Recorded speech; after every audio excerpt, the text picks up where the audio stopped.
नमस्कार विद्यार्थी मित्रांनो, ओयासिसच्या ऑनलाईन प्लॅटफॉर्ममध्ये आपलं स्वागत आहे. या व्हिडिओमध्ये आपण पाहणार आहोत 19 जानेवारी 2020 रोजी जो महा TET पेपर क्रमांक 2 झाला होता. या पेपरमधील मराठी भाषा म्हणजे मराठी व्याकरणाच्या संदर्भाने जे 30 प्रश्न तुम्हाला विचारण्यात आले होते, या 30 प्रश्नांवर विश्लेषणात्मक चर्चा आपण करणार आहोत. तर अधिक वेळ न घेता लगेच आपण प्रश्न पाहूयात. प्रश्न आहे, प्रत्येक चरणात 12 अक्षरे व य य य गण ही कोणत्या वृत्ताची लक्षणे आहेत? मालिनी, भुजंग प्रयात, वसंत तिलका, इंद्रव्रजा. तर आपलं उत्तर आहे भुजंग प्रयात, ज्याच्या प्रत्येक चरणात 12 अक्षरं असतात आणि य य य य ही गण वृत्ताची लक्षणे आहेत. आता मालिनीमध्ये किती? 15 अक्षरे असतात. आणि गण कोणते येतात? तर न, न, म, य, य.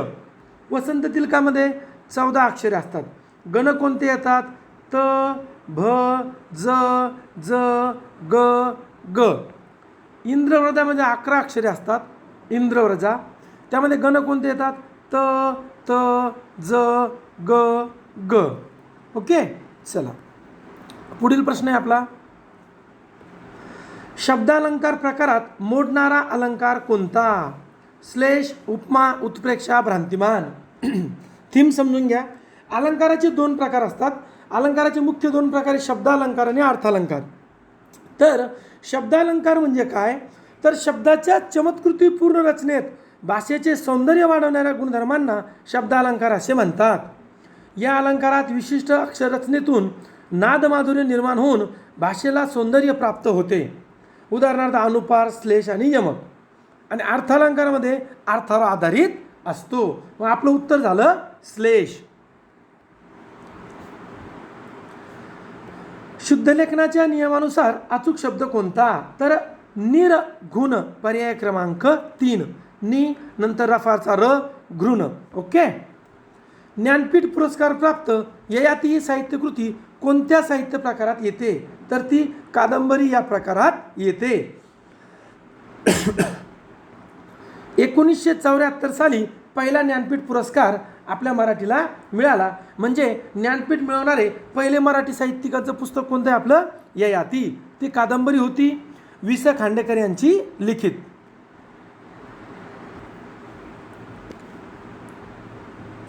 प्रथम पुरुषी एकवचनी भाषेचा वापर कोणत्या निबंध प्रकारात करणे आवश्यक आहे? बघा, निबंधाचे जे प्रकार आहेत, आत्मवृत्तवाचक, वैचारिक, कल्पनारम्य, वर्णनात्मक.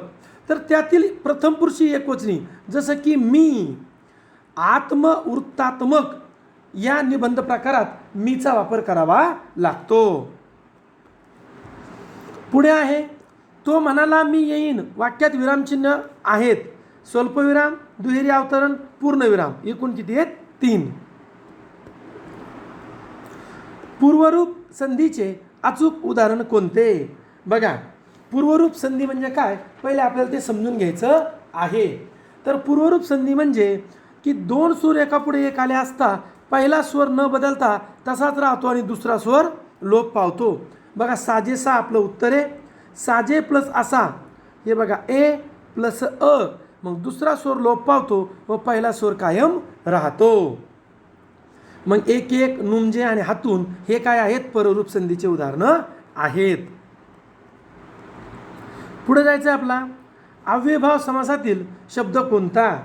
गैरहजर, विद्या अभ्यास, तोंडपाठ, नवरात्र. तर गैरहजर, हजर नसलेला. विद्या अभ्यास काय आहे? तर विद्येचा अभ्यास षष्ठी तत्पुरुष. तोंडपाठ तोंडाने पाठ तृतीया तत्पुरुष. नवरात्र नवरात्रीचा समूह द्विगु.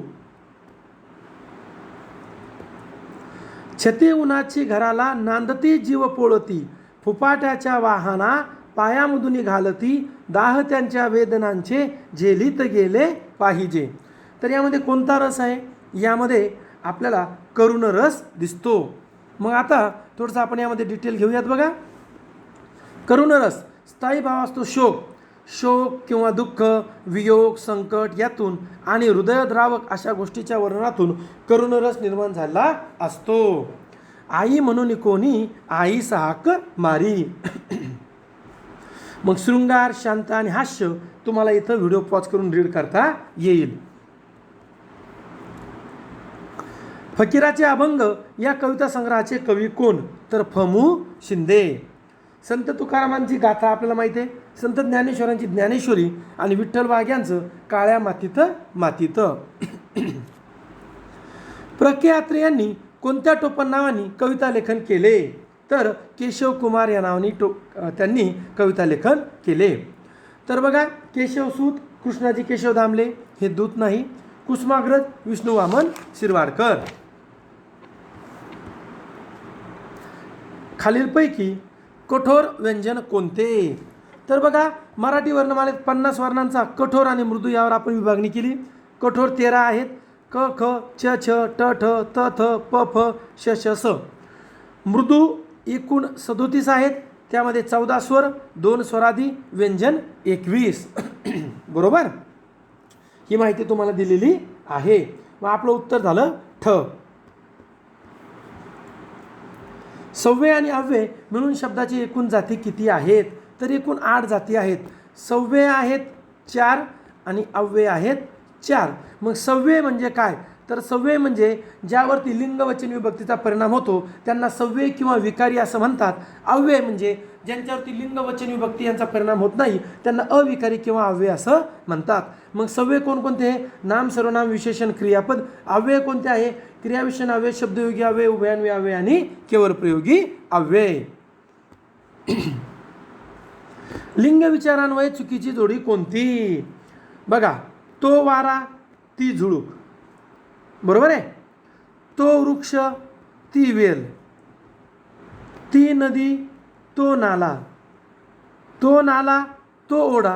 हे दोन्ही पुल्लिंगी झाले म्हणून ही वेगळी जोडी आहे. वचनानुसार गटात न बसणारा शब्द कोणता? बघा, गहू, शत्रू, लाडू तिन्ही पण काय आहे? उकारांत आहे की जे दोन्ही वचनात सारखेच राहतात. परंतु विहीर हा स्त्रीलिंगी आहे ज्याचं अनेक वचन विहिरी असं होतं म्हणून तो वेगळा आहे. खालीलपैकी प्रत्ययरहित विभक्ती कोणती? तर प्रथमा. संबोधन म्हणजे हाक मारणे, नो प्रत्यय.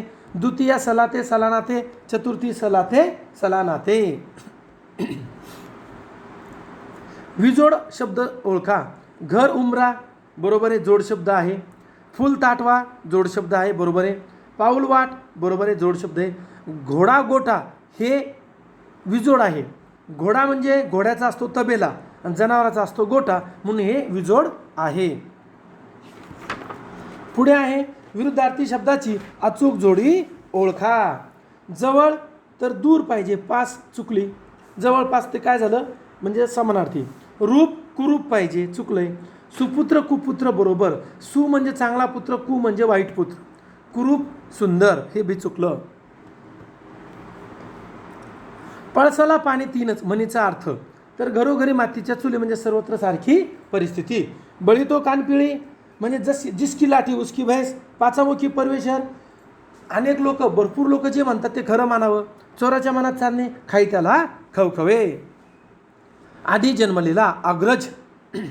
अनुज शेवटी जन्मलेला सर्वात लहान. सूत धागा. द्विज दोनदा जन्मलेला पक्षी, दात.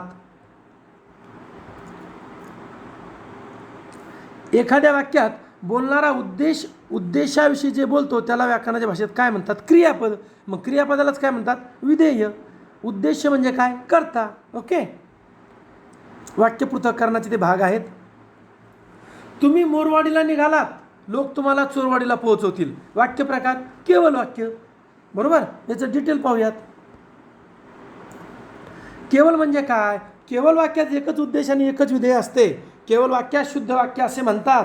केवळ वाक्य विधानार्थी, प्रश्नार्थी, आज्ञार्थी, होकारार्थी, नकारार्थी असू शकते. ऐश्वर्या कादंबरी वाचते, यात काहीच नाही, एकच कर्ता आणि एकच क्रियापद असतं. मिश्र आणि संयुक्त व्हिडिओ पॉज करून तुम्ही वाचून घ्या. कोणत्या प्रयोग प्रकारात कर्म प्रथमांत आणि कर्ता प्रथमांत कधीच नसतो? कर्मणी. आणि कर्मणी प्रयोगामध्ये काय होतं? तर कर्मानुसार क्रियापद आपलं रूप बदलतं. कर्तरीप्रयोगामध्ये कर्ता कधी प्रथमा विभक्तीत असतो. कर्तरीप्रयोगामध्ये काय होतं, कर्म हे कर्त्यानुसार क्रियापद आपले रूप बदलते. भाव्यप्रयोगात कधीही क्रियापद तृतीय पुरुषी नपुसकलिंगी एकवचनी राहते आणि कर्ता किंवा कर्म यानुसार आपलं रूप बदलत नाही.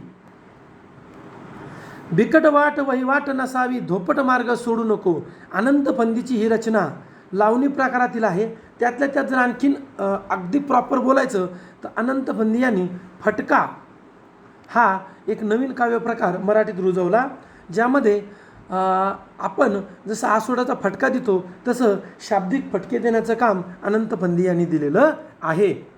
बघा दिलेल्या ओळी, बिकट वाट वैवाट नसावी धोपट मार्ग सोडू नको.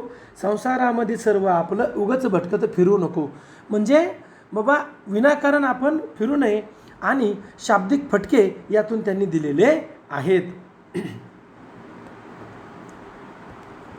सलील या शब्दाचा समानार्थी शब्द कोणता? सलील म्हणजे नीर, पाणी, तोय, उदक, जीवन. पण सलीलची विलांटी जर दीर्घ केली तर सलीलचा अर्थ होतो सलील. विलांटी दीर्घ केली तर लीलया किंवा लीले सहित, लीले सह. थंडी नामासाठी योग्य विशेषण. थंडी मलूल असते का? नाही. मलूल काय असतं? मूल, रोपटं, फूल. थंडी अलगद असते? नाही. अलगद असतो स्पर्श. गुलाबी बरोबर, आपण म्हणतो ना गुलाबी थंडी. वेडी काय असते तर माया. मधु लाडू खात असे वाक्याचा काळ ओळखा तर रीती भूतकाळ खात असे. रीती वर्तमान काळ मधु लाडू खात असते. रीती भविष्यकाळ मधु लाडू खाईन. आणि साधा वर्तमान काळ मधु लाडू खाते.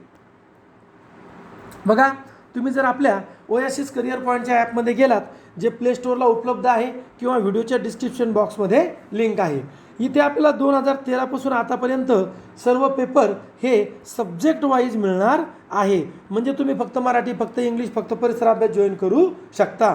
त्याचबरोबर विषयानुसार सराव पेपरसुद्धा उपलब्ध आहेत. पॅसेजचे आपण उत्तर पाहूयात आता. बघा 28 चव चाखणे म्हणजे काय तर अनुभव घेणे. राष्ट्रीय संपत्ती म्हणून कोणाचा उल्लेख केला आहे तर बुद्धिवान आणि कल्पक मुलं. उतार्यातून कोणाचे अभिनंदन केले आहे तर हुशार मुलांच्या पालकांचे.